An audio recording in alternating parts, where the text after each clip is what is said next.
Want to know how to access customer services in booking.com. So accessing customer service is pretty easy. So in this video, I'm going to show you how you can easily access them if you have any issues while using your website.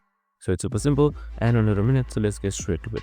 Now, first things first, simply open up your booking.com website. So you can just simply head towards your favorite web browser and type in booking.com, and it should be right here. And once you're there, make sure you are logged in as well. So we have also created a video on how to log in, so make sure to watch it.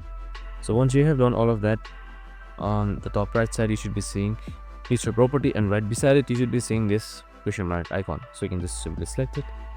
Now once you have selected contact customer service, here you can see welcome to help center. So you can just simply select get help with booking if you have issues with that, and you can also see more on the stays, flights, car rentals, and what's more. So you can just simply select any one of these and a help will be given, and that's it. I hope this video helped. If it did, make sure to like, subscribe, and tune in with us for more of these videos. See you in the next one.